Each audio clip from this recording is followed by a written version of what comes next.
अर्जुन ने पुस्तक को लेकर गुफा से बाहर कदम रखा। आसमान पर गहराता अंधकार और हवा में एक अजीब सी ठंडक थी, मानो कुछ बड़ा होने वाला हो। वह समझ चुका था कि पुस्तक केवल एक कहानी नहीं है, बल्कि एक शक्ति है जो न केवल नागेश्वर के श्राप को उजागर करती है, बल्कि इस शक्ति का सही या गलत इस्तेमाल पूरी मानवता के भविष्य को बदल सकता है। पुस्तक को खोलने और उसके ज्ञान को दुनिया तक पहुंचाने का निर्णय करते हुए अर्जुन ने इसे अपने पुराने गुरु प्रोफेसर वशिष्ठ के पास ले जाने का निश्चय किया। वशिष्ठ, जो रहस्य और प्राचीन ग्रंथों के विशेषज्ञ थे, उसे सही दिशा में मार्गदर्शन कर सकते थे। अर्जुन ने अगले दिन वशिष्ठ के घर का रुख किया।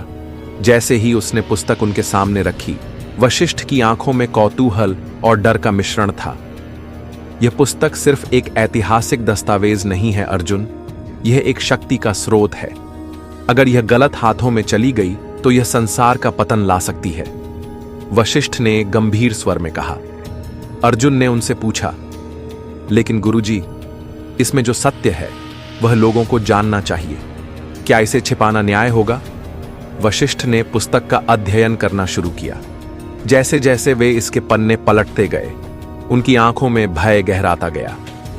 अर्जुन, यह पुस्तक केवल नागेश्वर के श्राप की कहानी नहीं है, यह एक भविष्यवाणी भी है।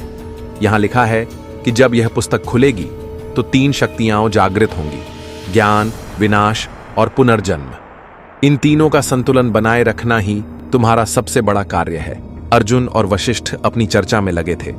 तभी कमरे की खिड़कियां अचानक खुल गईं। एक काली छाया कमरे में दाखिल हुई।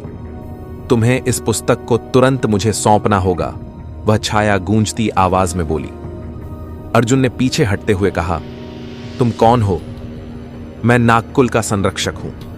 यह पुस्तक हमारे वंश की है और इसे बाहर की दुनिया में जाने देना हमारे लिए विनाशकारी होगा। इसे मुझे दे दो। अर्जुन ने इनकार किया और तभी छाया ने हमला कर दिया। वशिष्ठ ने तुरंत एक पुराना मंत्र पढ़ा, जिससे छाया कुछ देर के लिए रुक गई। अर्जुन, भागो, इसे सुरक्षित स्थान पर ले जाओ। अर्जुन ने पुस्तक को लेकर एक गुप्त सुरंग का रास्ता पकड़ लिया। वह सुरंग वशिष्ठ के अध्ययन कक्ष से जंगल तक जाती थी, लेकिन जैसे ही वह बाहर निकला, उसके सामने असली नागों का झुंड था। उनके नेता वासुकी ने अर्जुन से कहा, तुमने इस पुस्तक को जगाकर संतुलन को तोड़ा है। अगर इसे सही तरीके से इस्तेमाल नहीं किया गया तो यह पूरी पृथ्वी को अराजकता में डाल सकती है। अर्जुन ने कहा, मैं इसे बचाने के लिए अपनी जान भी दांव पर लगाने को तैयार हूं। वासुकी ने कहा, तो सुनो, यह पुस्तक 3 परीक्षणों की मांग करेगी। अगर तुम उन परीक्षणों को पास कर सके तो तुम इसका सही इस्तेमाल कर सकोगे, लेकिन अगर तुम असफल रहे तो यह तुम्हें और तुम्हारी आत्मा को नष्ट कर देगी। वासुकी ने अर्जुन को एक विशाल कक्ष में भेजा। वहां अनगिनत प्राचीन ग्रंथ रखे थे। एक आवाज गूंजी, इनमें से वह ग्रंथ चुनो जो सत्य का मार्ग दिखाए। लेकिन याद रखना, सत्य हमेशा सबसे स्पष्ट उत्तर नहीं होता। अर्जुन ने हर ग्रंथ को ध्यान से देखा। उसे एक ग्रंथ पर लिखा मिला, ज्ञान का अर्थ है शंका को अपनाना और अज्ञानी बने रहना। अर्जुन ने वह ग्रंथ उठाया। तुरंत कक्ष गायब हो गया और वह वापस जंगल में पहुंच गया। दूसरे परीक्षण में अर्जुन को एक गुफा में भेजा गया, जहां घना अंधकार था। एक आवाज गूंजी, यहां तुम्हारे सबसे बड़े डर का सामना होगा, क्या तुम तैयार हो? अचानक अर्जुन ने अपने माता पिता और प्रियजनों को दर्द में तड़पते हुए देखा। वह असहाय महसूस कर रहा था, लेकिन उसने खुद से कहा, यह सिर्फ एक भ्रम है, मैं इससे बाहर निकल सकता हूं।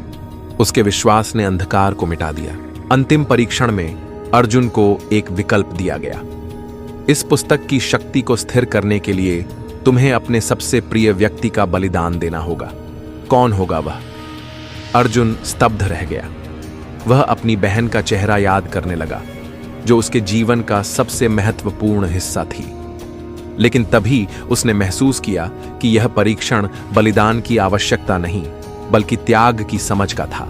उसने पुस्तक को नीचे रखा और कहा, मैं इसे संसार के लिए छोड़ता हूं। इसे मेरा जीवन ले लेना हो तो ले लो, लेकिन इसे संसार के लिए सुरक्षित करो। अर्जुन की परीक्षा पूरी हुई। वासुकी ने प्रकट होकर कहा, तुमने यह साबित कर दिया कि तुम सत्य के सही वाहक हो। अब यह पुस्तक तुम्हारे हाथ में सुरक्षित है, लेकिन याद रखना, यह केवल तुम्हारी नहीं है। इसे संसार को समर्पित करना तुम्हारा धर्म है। अर्जुन ने पुस्तक को सुरक्षित स्थान पर रखने का निर्णय लिया। उसने इसे दुनिया के सामने लाने की योजना बनाई, लेकिन यह भी जानता था कि हर सत्य का सही समय होता है। वह यह समझ चुका था कि नागेश्वर की कहानी केवल एक इतिहास नहीं, बल्कि एक चेतावनी थी, ज्ञान और शक्ति को सही तरीके से संभालने की। लेकिन क्या अर्जुन सचमुच इसे संभाल पाएगा, या यह पुस्तक उसे और मानवता को एक और अंधकारमय भविष्य की ओर ले जाएगी? जानेंगे अगली वीडियो में। तब तक बने रहिए हमारे साथ। धन्यवाद।